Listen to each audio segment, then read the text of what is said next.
వెంకటేశ్వర రెడ్డి గారు I will come back to again. కాకపోతే నేను ఒకటే మీకు చెప్పొచ్చేటువంటి మాట ఏంటంటే, టీడీపీ వాళ్ళు డిఫెండ్ చేసుకుంటారు కాదని నేను అన్ను. ఇక్కడ నేను ఎవరి పక్షాన మాట్లాడట్లేదు, కానీ దయచేసి మీరు కూడా అర్థం చేసుకోవాల్సింది ఏంటంటే, మీరు మీకంటే ముందు టీడీపీ, మళ్ళీ ప్రస్తుతం టీడీపీ, గత ప్రభుత్వాలు చేసినటువంటి మిస్టేక్స్ వల్ల ఈరోజు ప్రజలు, అలాగే ఈరోజు గవర్నమెంట్లో పనిచేస్తున్నటువంటి ఉద్యోగులు ఇబ్బంది పడతా ఉన్నారు. అది అన్ని రాష్ట్రాలకి, అలాగే సెంట్రల్ గవర్నమెంట్ కూడా ఇది వర్తిస్తుంది. దయచేసి ఈ కామెంట్, నేను చెప్పినటువంటి స్టేట్మెంట్ ని అర్థం చేసుకోండి. ఎందుకంటే అందరం ఎక్కడో చోట ఉద్యోగం.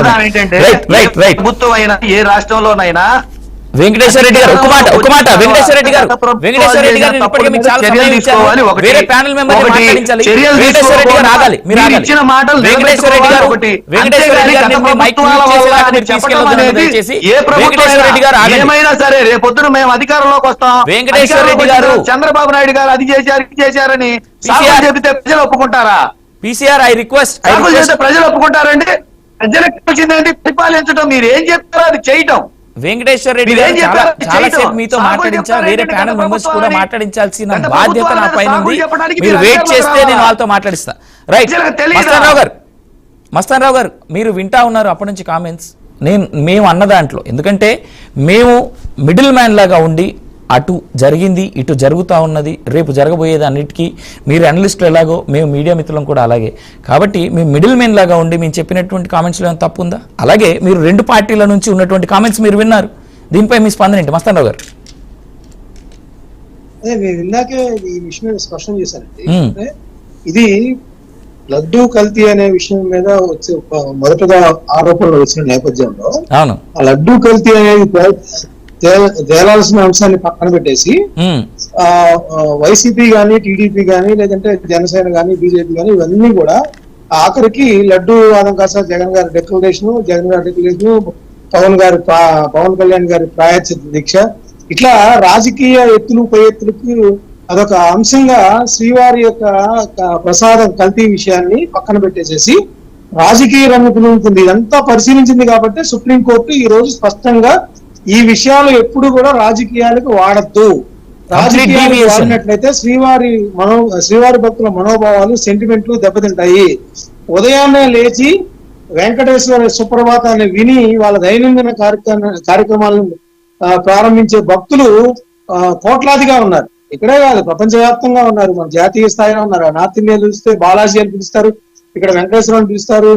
ఇక అక్కడ చెప్పడానికి కాదు, ఎందుకంటే లక్షలాది మంది నిత్యం వస్తా ఉన్నారు. ఈ రోజు 4 లక్షల కోట్ల రూపాయల ఆస్తులు శ్రీవారికి వచ్చాయన్నా కూడా ఆ భక్తుల యొక్క ఆశీస్సులతో, లేకపోతే భక్తులు వెంకటేశ్వర స్వామి మీద ఉన్న నమ్మకం బట్టే వస్తాం. ఇప్పుడే చూసినట్లయితే ఇప్పుడు పవన్ కళ్యాణ్ గారు ఇప్పుడే స్టేట్మెంట్ ఒకటి ఇచ్చారు, నేను ఇప్పుడే చూశాను. ఇందాక మీ డిస్కషన్ జరుగుతున్నప్పుడు ఆయన ఏమంటారంటే, గతంలో ఉన్న తిరుమల తిరుపతి దేవస్థానాలు బోర్డులు ఏవైతే ఉన్నాయో ఆ బోర్డుల నిర్ణయాల వల్ల ప్రసాదాల్లో నాణ్యత లోపించింది. కాబట్టి గత పాలక మండలి తీసుకున్న నిర్ణయాలన్నింటినీ కూడా సమీక్షించి సంస్కరణలు తీసుకొచ్చే బాధ్యత మా కూటమి ప్రభుత్వం తీసుకుంటుంది. తప్పుడు నిర్ణయాలు, అపవిత్ర చర్యలకు సంబంధించిన కారకులైన వారి మీద చట్ట ప్రకారం చర్యలు తీసుకుంటుందని కూడా చెప్తూనే సుప్రీంకోర్టు ఏదైతే ఇప్పుడు నిర్ణయం తీసుకుందో దాన్ని ఆయన స్వాగతించారు. సత్యం వెలుగులోకి వస్తుందనేది కూడా ఆయన ఇప్పుడే ప్రకటించారు. సో ఈ రాజకీయ విమర్శలు ఎక్కడ ఈ స్టేట్మెంట్ లో చేసినట్టు కనపడలేదు. ఎవరి మీద ఆరోపణలు ఏం చేయలేదు ఆయన. సత్యం వెలుగులోకి వస్తుంది. ఏదైతే ఉన్నాయో ఈ అపవిత్ర కార్యక్రమాలు, ప్రసాదాలు నాణ్యత లోపించిన వాటి మీద సమీక్షించి వాటిని ప్రక్షాళన చేసి సంస్కరణ తీసుకొస్తామని కూడా ఆయన ప్రకటించారు. అదేవిధంగా రాజకీయ నాయకులందరూ కూడా నా ఉద్దేశం ప్రకారం ఇట్లా రాజకీయాలు ఎత్తులు పై ఎత్తులు వీళ్ళని తిట్టుకోవటము, లేదా రాజకీయంగా విమర్శలు చేసుకోవటం, లేదా డిక్లరేషన్ అంశాలు తెర మీద తాగడం, ఇవన్నిటికంటే కూడా అక్కడ ప్రసాదం కల్తీ విషయంలో ఎటువంటి జరిగిందా లేదా, ఇప్పటి వరకు వచ్చిన ఆరోపణలు వాస్తవాలు వెలుగులోకి వచ్చే వరకు కూడా వీళ్ళందరూ కూడా ఈ విమర్శలను ఆపేస్తే బాగుంటుంది అనేది నా ఒపీనియన్.